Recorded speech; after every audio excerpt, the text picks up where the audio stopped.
Bienvenidos a nuestra tertulia de Descubriendo el siglo XXI.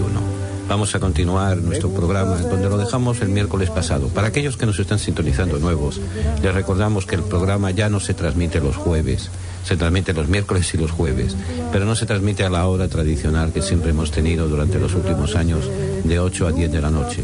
Vamos a transmitir ahora los miércoles de 9 a 10 de la noche y los jueves de 9 a 10 de la noche. Es el bizcocho partido en dos pedazos, para que no se haga tan aburrido, para que no se haga tan molesto, para no se haga... Bueno, pues las circunstancias nos han llevado, cuando uno está de alquilado, el dueño de la habitación, el dueño del edificio, el dueño de la tienda, el dueño de la emisora, juega, maneja a su conveniencia los tiempos, los horarios y demás. Eso es lo que nos ha ocurrido a nosotros. La gerencia de la emisora ha decidido cambiar los horarios y bueno, aquí paz y en el cielo gloria. Vamos a continuar el tema que comenzamos la semana pasada. La semana pasada hablamos del sínodo de la Amazonía, que es un sínodo, lo hemos dicho, lo hemos conversado y demás, y probablemente a muchos de ustedes les haya llamado la atención que con frecuencia citamos la palabra Vaticano II, Concilio Vaticano II. ¿Qué es un concilio? Un concilio es, ciñéndonos a un libro que se llama ¿Sabías qué?, en la página 29, concilio es asamblea de obispos y fuerzas vivas de la Iglesia, presidida por el Papa o un delegado suyo, para deliberar y decidir sobre materias relativas a la fe, las costumbres y la disciplina eclesiásticas. La palabra concilio se simultánea con la de sínodo, significando lo mismo. A lo largo de la historia ha habido una serie de concilios y bueno, no vamos a entrar ahora en discusiones y en presentaciones que ya muchos de ustedes quizás conocen. Pero el caso concreto del Concilio Vaticano II es el concilio, podríamos decir, de nuestra generación, de los que hemos nacido en los años 40, en los años 50, en los años 60, en los años 70, en los años 90, en el último medio siglo de la historia de la humanidad, de la historia de la Iglesia. Nuestra vida religiosa ha estado marcada por el Concilio Vaticano II. ¿Por qué se llama Vaticano? Pues porque se celebró en la ciudad del Vaticano. Y se llama segundo porque ya hubo un primer concilio en el siglo XIX con el mismo nombre, Concilio Vaticano I. Ahora estamos Concilio Vaticano II. En Roma hubo, a lo largo de la historia, 4 concilios en la Basílica de Letrán, en San Juan de Letrán. Por eso se llama el concilio de Letrán número 1, el número 2, el número 3, el número 4. Entre las cosas que nos sirven de recuerdo de estos concilios de Letrán está la obligación de recibir la Eucaristía al menos una vez en la vida, una vez en el año. Aquellos católicos, aquellos cristianos que se prestaban de dar, que se sentían como tales, recibir la Eucaristía y confesarse al menos una vez al año. También uno de los concilios de Letrán es el que establece la obligatoriedad del celibato de los sacerdotes. Y bueno, entonces el concilio con el cual nos enfrentamos, con la cual la Iglesia va dando pautas para vivir y para anunciar el Evangelio al tercer milenio, es el Concilio Vaticano II. Concilio Vaticano II, que muchas veces lo hemos hecho consistir en 4 cosas que antes se decía la misa en latín, ahora se dice en español o en inglés o en francés, en las lenguas nativas, que antes el sacerdote estaba dando la espalda al pueblo, ahora nos miramos de frente, que antes el sacerdote iba vestido de sotana y ahora va vestido o mal vestido de traje y pantalón y demás. Estas son cosas anecdóticas, son como el frosting del bizcocho que digo yo muchas veces. Sin embargo, el Concilio Vaticano II hay que considerarlo uno de los 4 grandes momentos en la historia de la Iglesia que han supuesto un cambio radical, un cambio profundo en el funcionar, en el vivir, en el amar, en el proyectar, en el escuchar la palabra de Dios. Y quiero que, al menos este miércoles, si no lo vemos completo, tengamos una idea un poquito más clara, más de conjunto, para poder entender el sínodo de la Amazonía y los sínodos que hemos tenido durante el pontificado de su santidad del Papa Francisco. El sínodo sobre la familia, el sínodo sobre la juventud, el sínodo sobre el medio ambiente, que es el de la Amazonía, son de los sínodos que nos ha traído y nos ha puesto en consideración. Pero sin estos sínodos sin el Vaticano II no hubiera sido posible los sínodos que hemos celebrado con la libertad y con la visión de futuro tan grande como hemos tenido. Entonces vamos a ver así en forma de conjunto lo que significa el Concilio Vaticano II para la historia de la Iglesia. El anuncio del concilio. Desde el Papa Pío IX, el que gobierna la Iglesia desde 1846 a 1878, siendo de esta forma el Papa que más tiempo ha permanecido al frente de su cargo durante toda la historia de la Iglesia, tiene pues 46 a 76, son 32 años, ha sido Papa, por así decir, ha sido el que ha estado al frente de la Iglesia. Ha habido algunos como Juan Pablo I que duró 33 días. El promedio, fíjense, el promedio de duración de un pontificado, yéndolo a los números matemáticos, es de 7 años.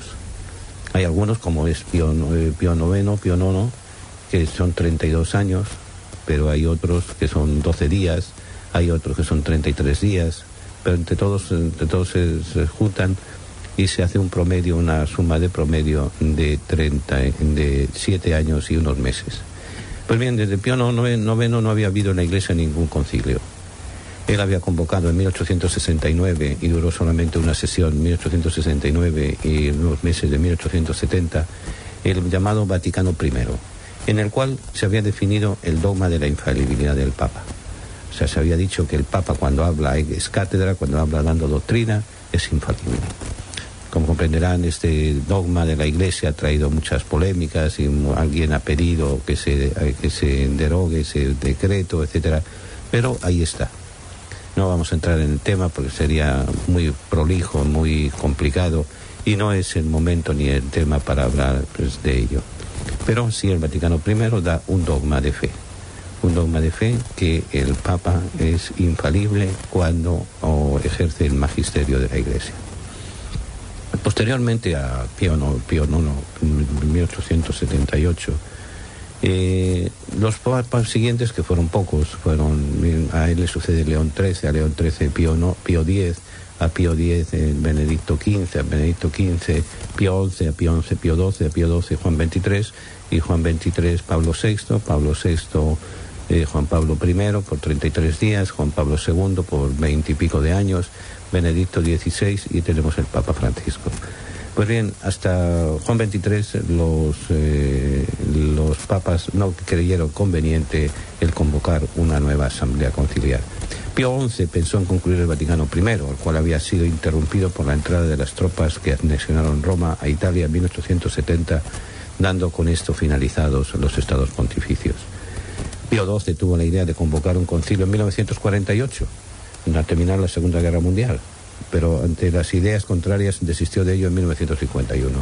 Era un tema tabú, porque todo el mundo veía la necesidad, pero nadie se atrevía a meterle el diente a esa reunión tan decisiva como será después cuando Juan XXIII la convoca. Juan XXIII, un viejo, mayor ya, 78 años, cuando fue elegido, ya en el declive de su vida, nadie esperaba que tuviera las agallas y tuviera la audacia y tuviera la valentía de convocar un concilio. Él, el 25 de enero de 1959, convocó a toda la Iglesia a un concilio y dijo estas palabras proféticas: pronunciamos delante de ustedes a la verdad temblando un poco de emoción, pero a la par con resolución de propósitos en nombre y la propuesta de una doble celebración, de un sínodo diocesano para la ciudad y de un concilio ecuménico para la Iglesia Universal. Como comprenderán, este anuncio produjo un asombro en toda la Iglesia Universal. El concilio era palabras mayores. Todo el mundo se quedó, como diríamos en buen borinquen, se quedaron pasmaos, se quedaron asustados. Él mismo, pero muchas veces después comentaba con esa simpatía y ese sentido del humor que tenía, que le preguntaron, ¿y cómo lo convocó? Y dice, no sé, se me ocurrió y ahí para adelante vamos. Ahora después, hablando con su secretario personal, que murió hace poco, murió hace un par de años, con 101, 102 años, Monseñor Bevilacqua. El Bevilacqua era un hombre joven, un sacerdote joven, le preguntó en una conversación, en una cena, así distendidos, conversando, con plan de confianza, que por qué había convocado al concilio. Y él dijo, mira, yo pertenezco a una familia campesina. En mi familia somos muchos, eran 18 hermanos. Cuando hay un problema, nos sentamos en torno a la mesa a discutir ese problema. Hasta que no sea una solución, no nos levantamos de la mesa. La Iglesia tiene problemas. La Iglesia tiene que enfrentarse. Ha pasado la Segunda Guerra Mundial, ha pasado la Primera Guerra Mundial, ha pasado la pérdida de los estados pontificios, ha pasado la Revolución Francesa, y hay muchas heridas, hay muchas tinieblas, hay muchas dudas, y hay que resolver esos problemas y esas dudas. Y por eso, como gran familia, he decidido convocar el Concilio Vaticano II. Y fíjense que el Concilio Vaticano II es el único concilio importante de los 21, contando el Concilio de Jerusalén, en el cual no se definen dogmas, no se condena, sino se invita al diálogo, se invita a replantearse una serie de cosas, como veremos más adelante. Ahora, ese concilio, esa convocatoria fue eso, un pasme, dirían en Borinquen, un luchar fuertemente. Ahora, ¿qué significa concilio? Y concilio ecuménico. En la tradición católica, la palabra concilio ecuménico significa concilio general de los obispos en comunión con la sede de Roma. O sea, siempre el punto clave es cómo se encuentran esos obispos reunidos o esos delegados reunidos en su relación con Roma, con el Papa. Y con el Papa como sucesor de Pedro, no como el Papa como sentido de poder, sino en sentido de servicio. En las iglesias de la Reforma Protestante, el concilio ecuménico significa concilio de todas las iglesias, encuentro de todas las iglesias cristianas, sin que el obispo de Roma tenga ningún privilegio. El obispo de Roma es un obispo más, sin grandes privilegios de nada. En la Iglesia Ortodoxa es reunión de todos los obispos, en especial los patriarcas de Roma, Constantinopla, Antioquía, Alejandría y Jerusalén, siendo en la reunión el obispo de Roma un primus inter pares. Ahora, ¿qué estructura lleva el Concilio Vaticano II? Vamos a verla en el próximo segmento. La palabra tertulia significa encuentro de amigos que conversan sobre las cosas de la vida, alegrías, penas, esperanzas, tristezas, de todo aquello que nos hace más humanos, porque nada humano le es ajeno al creyente. La tertulia del siglo XXI es eso, un encuentro que llevamos a cabo desde la ciudad de Nueva York, la capital del mundo. Queremos que cada persona que nos escuche se siente en familia, en grupo, en amistad. Conéctate con nosotros. Para mayor información, favor de comunicarse con las oficinas de Descubriendo el Siglo XXI. Apartado de correos 1170 Nueva York 118, o a nuestro teléfono 212-244-4778. Estamos para servirles y para ayudarles. Y desde la tertulia vamos a seguir compartiendo alegrías y esperanzas, penas y tristezas, porque nada humano nos es ajeno. Tiene ya su Biblia, la colección de libros que han marcado la historia de la humanidad en los últimos 25 siglos. Si aún no posee una Biblia, nosotros podemos ofrecérsela a un precio módico, tanto en inglés como en español, o incluso bilingüe. Para precios y ediciones, favor de llamar a Descubriendo el Siglo XXI, 212-244-4778, 212-244-4778, o visite nuestra página de internet www.descubriendoelsiglo21.com, sección de tienda.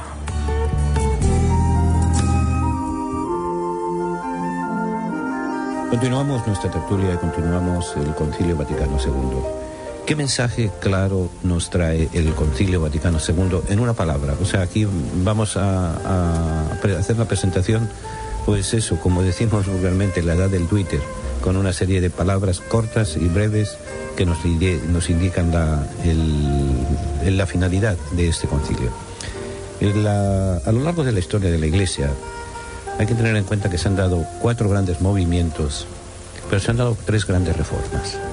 La primera reforma, la llamada Reforma Gregoriana, que fue llevada a cabo por el Papa Gregorio VII, que gobernó la Iglesia en el siglo XI, entre el año 1073 y 1086, o sea, 13 años.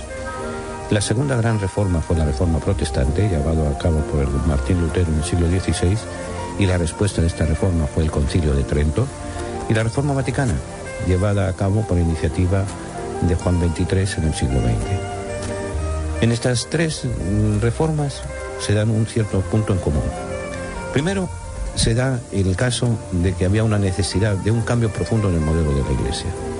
El modelo de Iglesia que demandaba la sociedad, demandaba la Iglesia, para hablar de la redundancia, con la convocatoria del Vaticano II, era un modelo de Iglesia ya que se necesitaba actualizarlo. Estábamos viviendo el modelo de Iglesia del Concilio de Trento, el modelo de Iglesia piramidal, el modelo de Iglesia infalible del Vaticano I, que respondía a las situaciones, a las necesidades, a las inquietudes, a las vivencias de siglos pasados. Se necesitaba un modelo de iglesia para enfrentar el tercer milenio del cristianismo y para bregar con la situación de universalidad que ya se estaba viendo, se estaba haciendo presente en el mundo. Cabría aquí la famosa frase de Marshall McLuhan: el mundo se ha convertido en una aldea, y la iglesia quería atender esa aldea. Una presentación de un programa reformador, presentación de un cambio profundo en el modelo de iglesia y intervención de un gran líder. En todo momento, para ver grandes reformas, siempre se ha necesitado un líder, un pastor, un guía. Tenemos la historia en la Sagrada Escritura: el pueblo de Dios sale de la esclavitud a la libertad, guiados por Moisés, entra a la tierra prometida guiado por Josué, los profetas los van guiando, la figura de Juan el Bautista los va guiando, siempre va a haber un liderazgo. La figura de Jesús de Nazaret es la que va a liderar el cambio profundo de la historia de la humanidad. El Concilio Vaticano II trató de renovar el mensaje cristiano desde una triple exigencia. Primero, el retorno a las fuentes de la fe. ¿De dónde viene nuestra fe? ¿De dónde extraemos la razón de ser de nuestra creencia cristiana? Porque muchas veces, no, es que es el padrecito fulano de tal que me ha dicho, es el catecismo tal. No, las raíces profundas de nuestra fe, las fuentes de la fe, que son fundamentalmente la Sagrada Escritura, la tradición de la Iglesia, la enseñanza de los pastores, la enseñanza de la Iglesia reunida en comunidad. Pero sobre todo las fuentes fundamentales de la fe es la Sagrada Escritura. ¿Por qué la vuelta a la Sagrada Escritura? Porque se había dado cuenta de que la Escritura era algo que se desconocía. Es, por ejemplo, en esa búsqueda de las fuentes de la fe, el revival que hay hoy en día de la búsqueda de la palabra de Dios. En segundo lugar, además de renovar el mensaje cristiano desde una triple exigencia: la primera, la fuente de la fe; la segunda, mirar a la realidad social de la Iglesia y su mundo. Hay que ver en qué mundo estamos viviendo. En el mundo de la comunicación, en el mundo de las nuevas tecnologías, en el mundo del cambio climático, en el mundo... Entonces, ¿cómo voy a rezar yo con fórmulas del siglo XVI, como nos trae el Concilio de Trento? Y muchas de esas fórmulas y muchas de esas fiestas responden a un concepto del mundo, un concepto de la historia que ya está caduco. Por eso, mirar a la realidad social de la Iglesia y de su mundo. Mira, hay que mirar, la Iglesia se está respondiendo, se está siendo fiel a la palabra y a la escucha de Dios, y está siendo fiel a su mensaje y lo está difundiendo. Y luego, visión de globalidad. O sea, esta visión grande que estamos viviendo hoy en el mundo se ha convertido en una aldea para nosotros, decía McLuhan, y lo estamos viendo con los cambios profundos de positivos y negativos. Positivos, las investigaciones, el mundo se nos ha hecho pequeño, ya nada humano nos es ajeno a los creyentes, a los seguidores de Cristo. Pero también es la visión de la globalidad, la visión del pecado, la visión de la destrucción de la humanidad, la visión de la destrucción de las cosas. Por eso la visión del Vaticano II trata de renovar el mensaje cristiano, vuelvo y le repito, desde una triple exigencia: retorno a las fuentes de la fe, mirada a la realidad social de la Iglesia y su mundo, y visión de globalidad. La finalidad del propósito del concilio fue situar a la Iglesia como oyente de la palabra de Dios y en diálogo con el mundo. Escucha y diálogo. Escucha de la palabra de Dios, y de esa escucha de la palabra de Dios van a salir las decisiones importantes, las decisiones de diálogo, el descubrir. Esa escucha de la palabra nos lleva a descubrir el mundo en el que vivimos, nos lleva a descubrir las situaciones que estamos viviendo, haciendo realidad en nuestra vida, con sus luces y con sus sombras. Lo va a decir en la Constitución sobre la Iglesia actual: las alegrías y las esperanzas, las penas y las tristezas, porque nada humano le debe de ser ajeno al creyente. Y luego, oyente de la palabra y en diálogo con el mundo. No podemos estar aislados del mundo, no podemos ignorar al otro, porque no es ni mejor ni peor que nosotros, es distinto. Y desde la distinción, desde la diversidad, es que vamos creando la humanidad, vamos creando la Iglesia, vamos respondiendo a la palabra de Dios, esa palabra, oyentes de la palabra en el mundo, que es lo que muchas veces hemos olvidado. Recordemos en la Sagrada Escritura, cuando no se nos presenta: escucha, Israel, amarás al Señor tu Dios. Escucha. Somos un pueblo de la escucha. Somos un pueblo de la escucha de Dios, y precisamente porque escuchamos a Dios, escuchamos a nuestro hermano que está cerca, que está lejano, que está cercano, que está viviendo junto a nosotros. Ahora, ¿cuál es la situación de la Iglesia antes del concilio? En vísperas del Concilio Vaticano II, la Iglesia se enfrentaba a dos problemas o a dos realidades que no había asumido. Primero, el diálogo con el mundo moderno, y segundo, el diálogo y realidad con el mundo protestante. Eso, 57 años después, porque, dicho entre paréntesis, es porque estoy hablando de esto en el día de hoy. Porque en este mes de octubre se cumplen los 57 años del inicio del Concilio Vaticano II. Fue el 11 de octubre de 1962. Podríamos decir que fue el nacimiento de una nueva iglesia. El nacimiento de la iglesia que íbamos a vivir, que estamos viviendo en las realidades de cada día, en las realidades actuales de la historia y de la escucha de la palabra de Dios.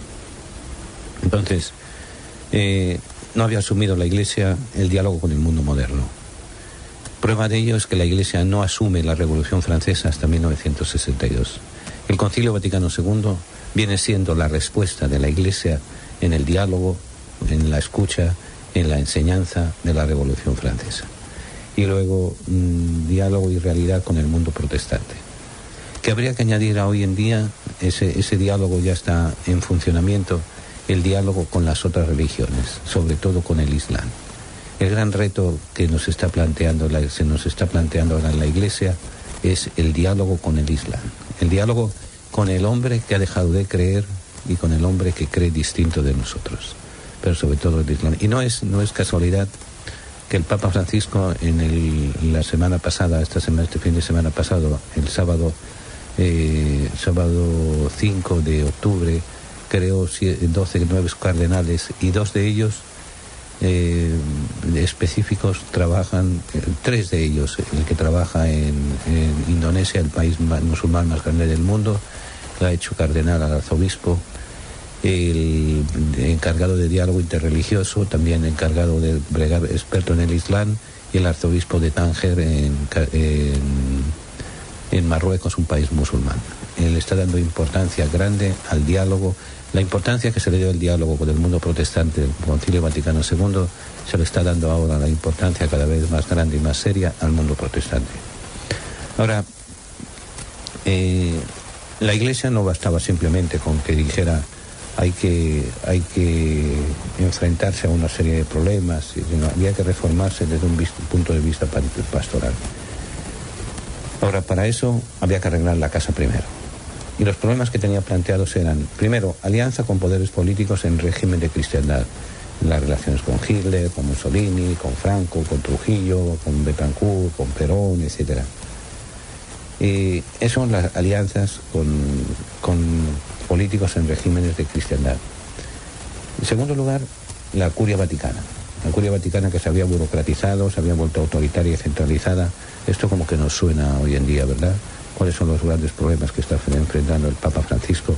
Es precisamente el problema de la relación con la Curia. La liturgia oficial congelada.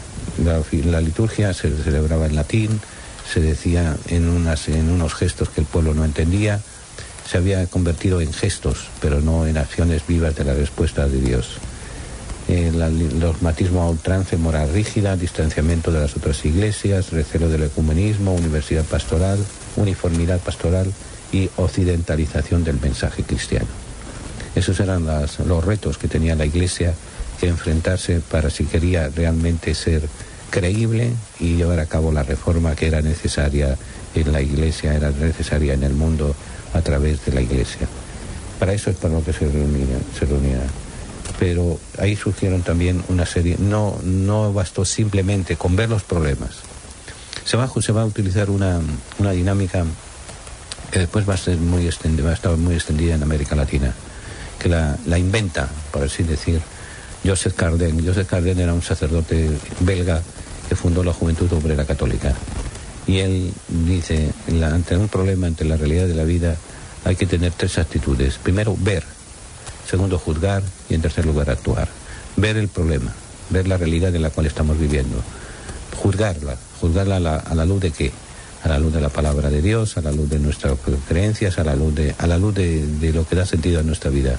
Entonces eso ya, el verlo y el juzgarlo, no basta simplemente con mirar, estaríamos entonces como aquel que dice mirándonos el ombligo. Habría entonces que ver, juzgar y actuar. Y actuar poniendo en funcionamiento los mandatos del Evangelio, teniendo como un meta el hacer realidad en nuestra vida la palabra de Dios. Siempre tenemos necesidad de contemplar el misterio de la misericordia. Es fuente de alegría, de serenidad y de paz. Es condición para nuestra salvación. Misericordia es la palabra que revela el misterio de la Santísima Trinidad. Misericordia es el acto último y supremo con el cual Dios viene a nuestro encuentro. Misericordia es la ley fundamental que habita en el corazón de cada persona cuando mira con ojos sinceros al hermano que encuentra en el camino de la vida. Misericordia es la vida que une a Dios y el hombre porque abre el corazón a la esperanza de ser amados para siempre, no obstante el límite de nuestro pecado. Con estas palabras el Papa Francisco convoca a toda la Iglesia con la misericordia del Padre. Viviremos y sentiremos en la Iglesia el amor del Padre, la fraternidad del Hijo, la santidad del Espíritu Santo. Únete a la familia de Descubriendo el siglo XXI para celebrar la gracia del Señor. Para mayor información, favor de comunicarse con las oficinas de Descubriendo el siglo XXI. Al apartado de correos 1170 Nueva York 118 o a nuestro teléfono 212-244-4778. Estamos para servirles y para ayudarles.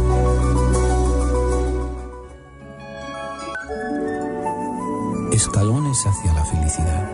Recuerda, no puedes ser todo para todas las personas. No puedes hacer todas las cosas al mismo tiempo. No puedes hacer todas las cosas igual de bien. No puedes hacer todas las cosas mejor de lo que lo hacen los demás. Tú las haces a tu manera. Tu humanidad se hace presente como en el resto de la gente. Así que debes buscar dentro de ti quién eres y ser ese. Debes decidir las prioridades y cumplirlas. Debes encontrar tu fuerza y usarla. Debes aprender a no competir con los demás. Por lo tanto, habrás aprendido a aceptar que eres único. Habrás aprendido a fijar las prioridades y a tomar decisiones. Habrás aprendido a vivir con tus limitaciones. Habrás aprendido a respetarte. Y serás un mortal más vital. Atrévete a crecer. Que eres una persona maravillosa e irrepetible. Que más que un derecho, es tu tarea encomendada de ser quien eres. Que la vida no es un problema a resolver, sino un regalo a disfrutar. De esta forma podrás sobreponerte y disfrutar de las cosas que antes te deprimían.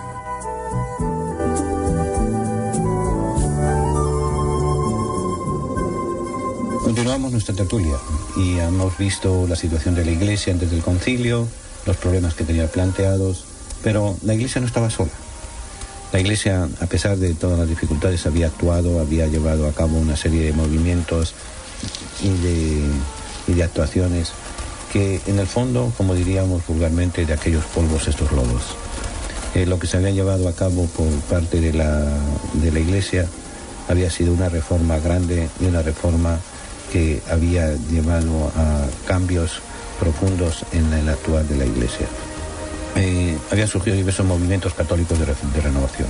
Por ejemplo, el movimiento católico de renovación de los laicos fue durante el pontificado del Papa Pío XI, que funda la Acción Católica como respuesta a una serie de movimientos laicos, de movimientos políticos, el fascismo, el nazismo, el nacionalsocialismo, el nacionalsindicalismo. Surgen enemigos del ser humano y enemigos de la creencia, de cualquier creencia.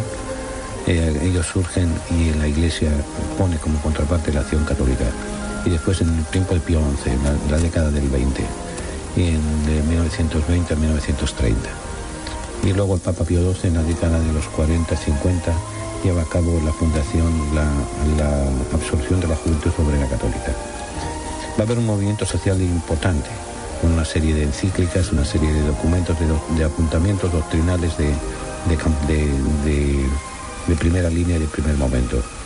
Y luego, sobre todo, va a haber, eso podríamos decir en el sentido social y externo, vida religiosa, vuelta a las fuentes y nacimiento de institutos seculares, bíblico, movimiento bíblico, importancia de la Sagrada Escritura en la vida cristiana. Una de las grandes aportaciones del Concilio Vaticano II es la vuelta a la Sagrada Escritura, pero eso no surge de la noche a la mañana. Había todo un mundo subterráneo, un mundo de búsqueda, un mundo de estudio, un mundo de oración en torno a la Sagrada Escritura, que ya había empezado y va a llegar a su culminación con la constitución sobre la palabra de Dios del Concilio Vaticano II. El movimiento misionero, con la fundación en 1941 de la Misión de Francia, va a ayudar también al Concilio Vaticano II. O sea, el Concilio Vaticano II es el final de un proceso de movimientos pequeños, pero de movimientos fuertes, que van sembrándose en la Iglesia y que van a tener su eclosión fundamental, su clarificación fundamental en la asamblea llevada a cabo en la ciudad del Vaticano, en la ciudad de Roma, de 1962 a 1965. De allí va a ser después el punto de partida para la marcha de la vida de la Iglesia en todo momento. También el movimiento catequético, iniciativa cristiana de adultos, etc. Y también va a haber entre los movimientos el movimiento ecuménico, movimiento de diálogo con las otras iglesias cristianas. Es insólito que en las vísperas del tercer milenio, y ahora ya en pleno tercer milenio, todavía sigamos separados los cristianos. Primero, la primera gran ruptura fue en el siglo XI, en 1054, Oriente y Occidente nos separamos por cuestiones, podríamos decir, infantiles, por cuestiones políticas fundamentalmente y sociales. Luego después en la reforma del siglo XVI, Juan Calvino, Martín Lutero, Enrique VIII, tenían mucho de equivocados, pero también tenían mucha verdad en el diálogo y en la reforma protestante, la reforma, que no se llevó a cabo como se debía llevar a cabo, pero era un deseo legítimo de reforma. Pero ya en el siglo XX, siglo XXI, es el momento de empezar a volver a mirarnos y empezar a dialogar. Y eso va a llevar su punto de partida, va a llegar en los años 20 del siglo XX, el movimiento se va cuajando, se va formando, y el Concilio Vaticano II va a ser el punto de partida para un encuentro que esperamos que sea pronto de las iglesias cristianas. Los concilios anteriores al Concilio de Trento, el Concilio Vaticano I, pretendieron fortalecer a la Iglesia en su interior y la preparaban para enfrentarse al mundo. Era una especie de complejo de síndrome de fuerte apache. Nosotros somos los buenos, nosotros somos los perfectos, nosotros somos los santos, nosotros somos los que tenemos la exclusividad de la verdad. Los otros son los que son unos pecadores, son unos sinvergüenzas, están apartados de Dios, son herejes. Hay que fortalecernos contra sus tentaciones y demás. Eso es lo que pretende Trento como respuesta a la reforma. Hombre, obviamente estamos exagerando un poco, pero para que nos demos idea.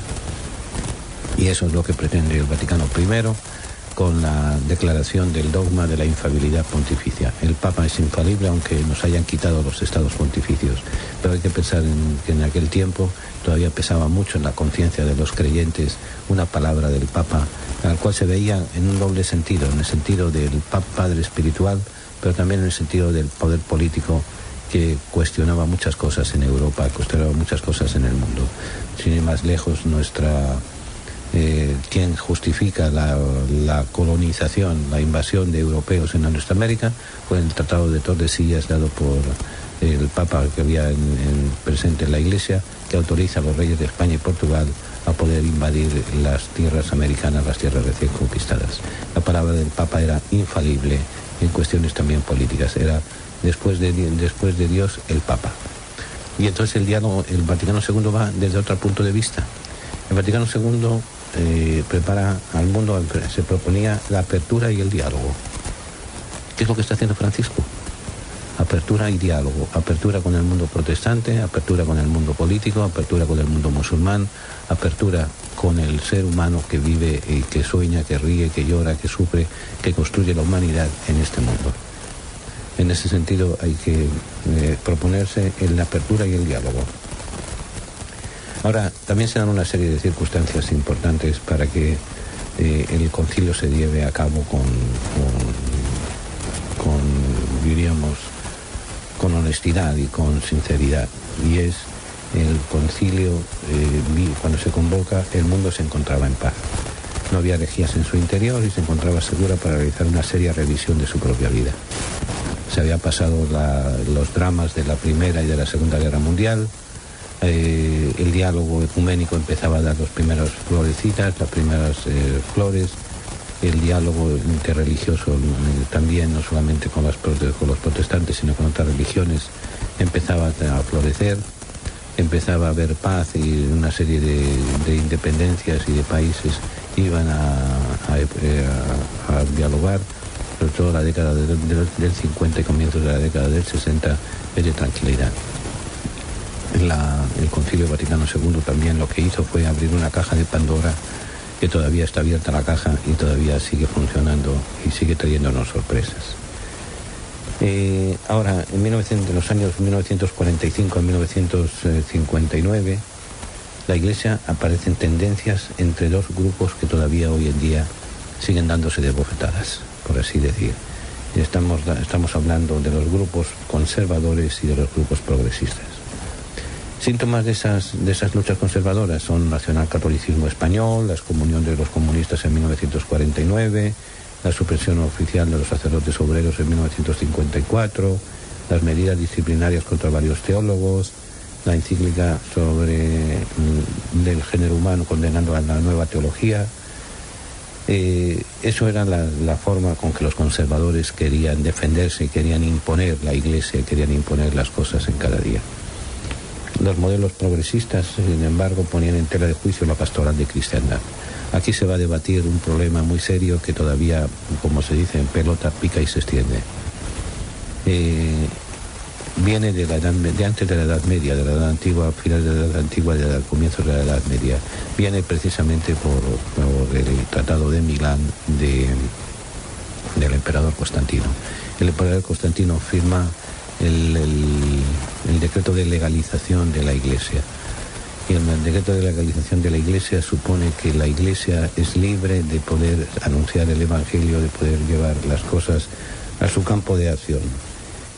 También si el rey se convertía al cristianismo, todo el mundo eran cristianos. De tal rey, la religión de su pueblo. Y entonces el mundo era cristiano porque el rey era cristiano, porque el gobierno era cristiano, porque las escrituras eran cristianas y demás. Entonces se ha pasado, el Concilio Vaticano II va a pasar de la cristiandad al cristianismo. ¿Es un juego de palabras? No es un juego. La cristiandad es, todo el mundo es cristiano porque el rey es cristiano. El cristianismo es, yo soy cristiano porque yo acepto, yo personalmente, la individualidad, acepto el cristianismo. Yo pertenezco a una comunidad creyente, pero yo soy el que asiento, el que acepto, el que vivo, el que río, el que lloro, el que sueño. O sea, es una opción personal, de la opción del cristiandad a la opción de cristianismo. Estos modelos de cristiandad eran puestos en tela de juicio por la pastoral de cristiandad, por la pastoral de las personas más inquietas. Ahora, eso otro lleva a la necesidad de un cambio religioso que se manifiesta en el contexto de cambios rápidos y vertiginosos. La industrialización masiva de los países del hemisferio norte va a traer, por ejemplo, las emigraciones, el turismo, el ocaso del mundo rural, urbanizaciones gigantescas despersonalizadas, nacimiento de sociedad de consumo, la diversión de la televisión y la fuerza mayor de los medios de comunicación, etcétera, etcétera. Es romper, pasar del mundo de la aldea al mundo de la ciudad, al mundo con sus luces y con sus sombras, con sus alegrías y con sus esperanzas, con sus penas y con sus tristezas. Y ciertos problemas de la humanidad se hacen presentes en el concilio. Se va a discutir de ellos. Ya no se va a discutir tanto de la moral, de una cosa, de unos problemas abstractos, sino de cosas concretas. Primero hay que partir del hecho que el Concilio Vaticano II no condena absolutamente a nadie. Presenta modelos de acción, modelos de oración, modelos de presencia en el mundo. Obviamente se va a encontrar con problemas que tiene que resolverlos, como son el hambre de las grandes zonas del planeta, la escasa vigencia de los derechos humanos en muchos países, carrera de armamentos con peligro de destrucción de la humanidad y destrucción del medio ambiente. Esos problemas son los que se enfrentaron hace 57 años la Iglesia. Esos problemas son los problemas que nos estamos enfrentando hoy en día en un sentido más universal, porque el mundo se ha hecho una aldea. Entonces el Concilio Vaticano II va a ser la respuesta, el reconocer los problemas, el buscar la respuesta y sobre todo buscar la solución a la luz de la palabra, a la luz del encuentro. Tiene ya su Biblia. la colección de libros que han marcado la historia de la humanidad en los últimos 25 siglos. Si aún no posee una Biblia, nosotros podemos ofrecérsela a un precio módico, tanto en inglés como en español, o incluso bilingüe. Para precios y ediciones, favor de llamar a Descubriendo el Siglo XXI, 212-244-4778, 212-244-4778, o visite nuestra página de internet www.descubriendoelsiglo21.com, sección de tienda. Padre nuestro que estás en las flores, en el canto de los pájaros, en el corazón latiendo, que estás en el amor, la compasión, la paciencia y en el gesto del perdón. Padre nuestro que estás en mí, en mi familia, en mis amigos y amigas, que estás en ese que yo amo, en ese que me hiere, en aquel que busca la verdad. Santificado sea tu nombre, adorado y glorificado por todo lo que es bello, bueno, justo, honesto, de buen nombre y misericordioso. Venga a nosotros tu reino de paz y justicia, fe, luz, amor. Sé el centro de mi vida, de mi hogar, de mi familia, de mi trabajo, de mi estudio. Hágase tu voluntad, aunque mis ruegos reproducen a veces más mi orgullo, mi ego y mis necesidades reales. Perdóname todas mis ofensas, mis errores, mis faltas, mis pecados y ofensas contra ti, contra mí mismo y contra los que me rodean. Perdona cuando se vuelve frío mi corazón. Perdóname, así como yo con tu ayuda perdono a aquellos que me ofenden, incluso cuando mi corazón está herido. No me dejes caer en las tentaciones de los errores, de los vicios, de la crítica, el juicio, el chisme, la envidia, la soberbia, la destrucción y el egoísmo. Y líbrame de todo mal, de toda violencia, de todo infortunio, de toda enfermedad. Líbrame de todo dolor, de toda tristeza, angustia y de toda desilusión. Pero aún si de tales dificultades ves que son necesarias en mi vida, que yo tenga la fuerza y el coraje de decir: gracias, Padre, Señor del Rey del Universo, por esta lección. Que así sea. Amén.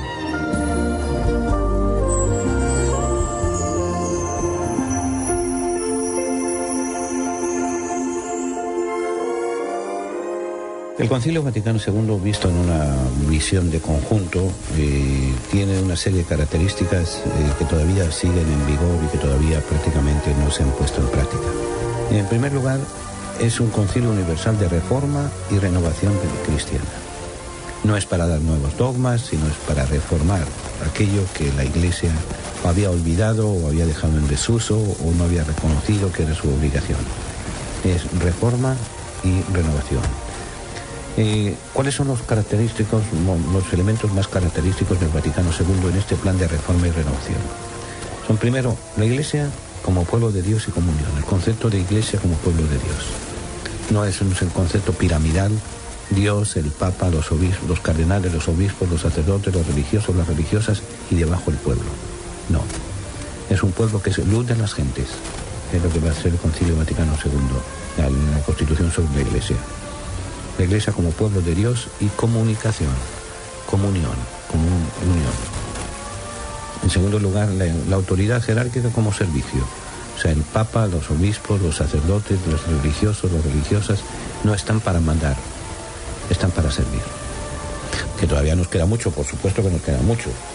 Como yo muchas veces digo, los que hicieron el concilio tienen que morirse para que se ponga en práctica.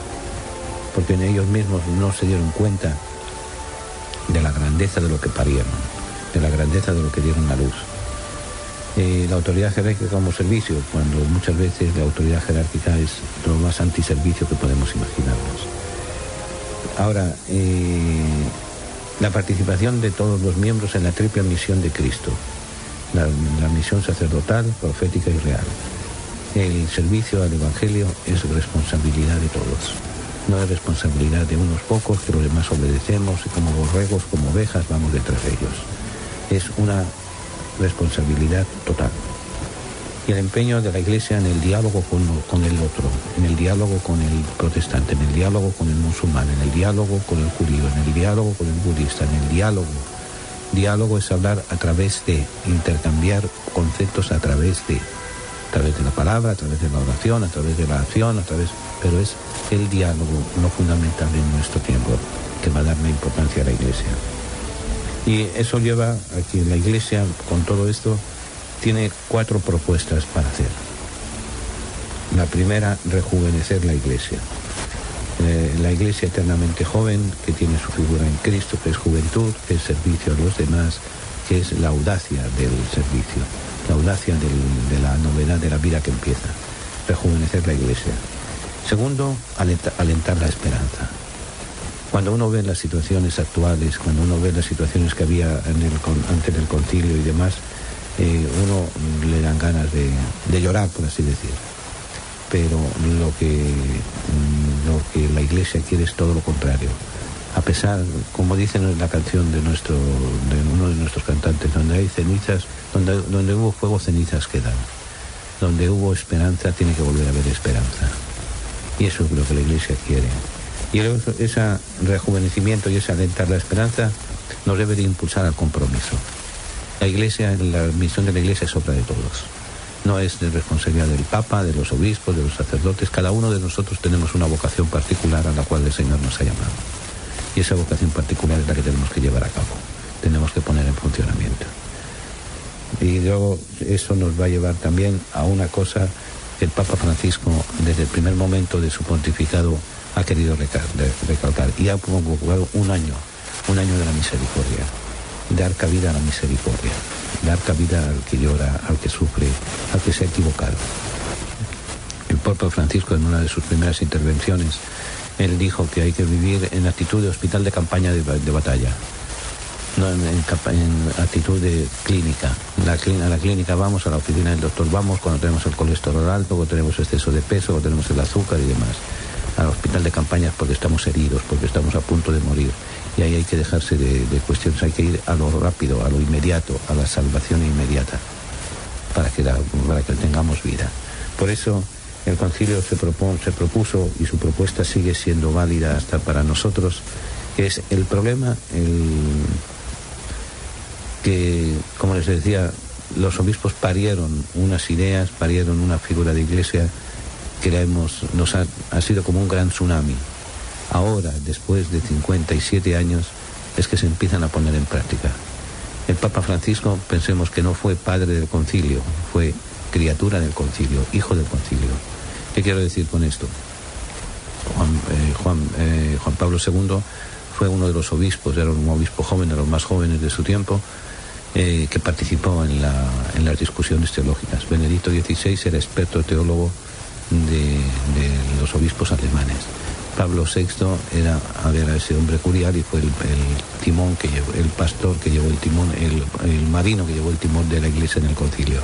Francisco estaba recién ordenado. Francisco, sus estudios teológicos los hizo de los libros y de los textos de los profesores que fueron los cerebros del concilio.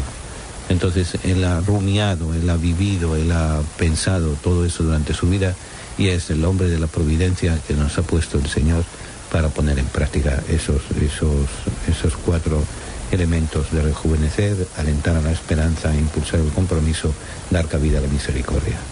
Ahora, es importante tener en cuenta una cosa. El concilio es una transición ya irreversible. El concilio no tiene marcha atrás. El concilio es el momento del Señor en la historia que nos va iluminando y nos va marcando para siempre.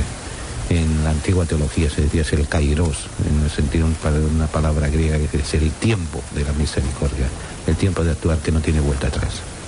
Podríamos decir que el concilio es como el caso de Lot y cuando huye de Sodoma y de Gomorra no se puede mirar para atrás porque los convertimos en estatuas de sal. El mirar para atrás, el modelo de iglesia anterior al Vaticano II, no sirve para nada. Fue necesario, fue útil en un determinado momento, pero hay que caminar adelante. Es un momento irreversible lo que nos trae el concilio. Ahora, también podríamos decir que el concilio con Vaticano II es un final. Es un final y un comienzo. El final de una etapa de iglesia que llevaba 5 siglos prácticamente, desde el siglo XVI. El Concilio de Trento nos había dado un modelo, una presencia, y el Concilio Vaticano II nos dice, esto se acabó. Ahora empezamos de nuevo. Empezamos de nuevo a la escucha, es abrirla. El mismo Juan XXIII decía, habría que abrir abrir las puertas de la Iglesia para que entre el Espíritu Santo. Francisco no solamente ha abierto las puertas, ha abierto las ventanas, ha abierto todo para que entre el Espíritu Santo. Y el Espíritu Santo entra cuando está reunido en comunidad y se le escucha y se le sigue en comunidad. Y ese seguimiento de comunidad es el seguimiento de la Iglesia reunida en la Asamblea. Los integristas consideran un salto hacia atrás, sin embargo los grandes pensadores, los grandes santos de nuestra época, el gran signo dirigido a los hombres del tiempo de nuestro tiempo, la voz del Espíritu de nuestro siglo, le llaman Juan Pablo II. Ahora, el concilio nos marca una nueva conciencia de la Iglesia. El concilio es el acontecimiento de la Iglesia más importante del siglo XX y probablemente podríamos decir de los últimos 5 siglos. Por eso hay que verlo y conocerlo con profundidad. Presenta una nueva forma de ser Iglesia, una nueva eclesiología, que se basa primero en servicio en lugar de ser la Iglesia el centro del mundo. La Iglesia es el servicio a los pobres, el servicio al hermano, el servicio al que tiene el rostro distinto del mío. La Iglesia es luz, es la luz de las gentes, en lugar de poder. Muchas veces la Iglesia abusó demasiado del poder y por eso, como les decía, el Vaticano II es la respuesta a la Revolución Francesa.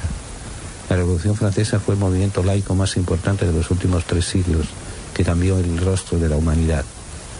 La Iglesia no supo, no quiso, no pudo responder a eso hasta 200 y pico de años después.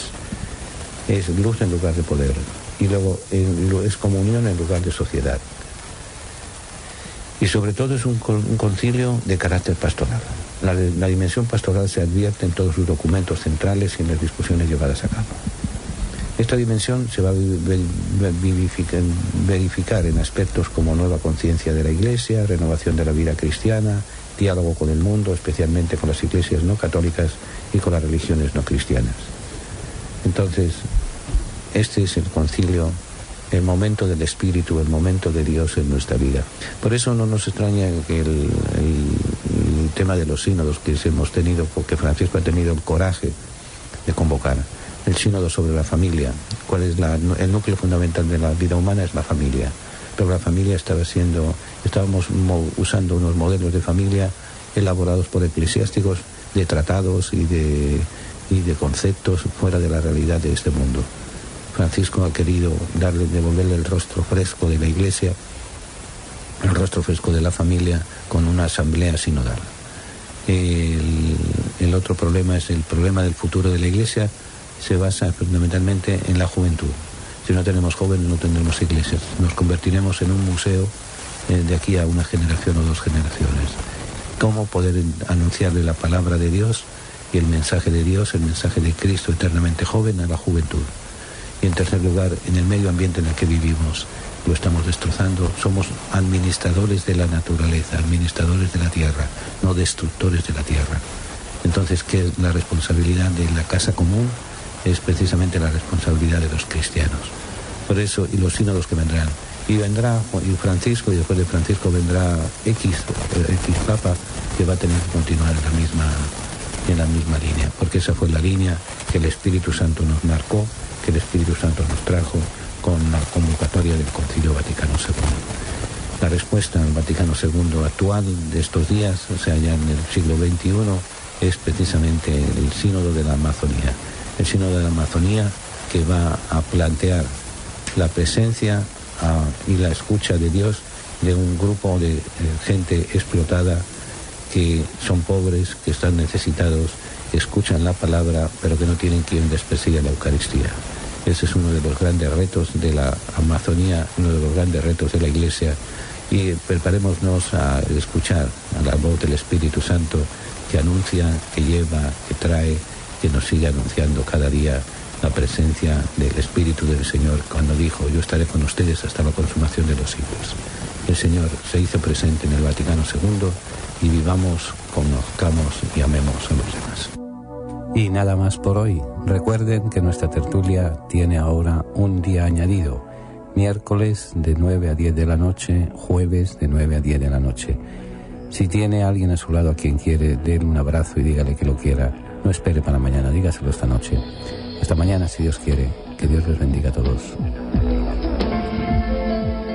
Señor, nuestros hermanos a los que tú amas están encarcelados.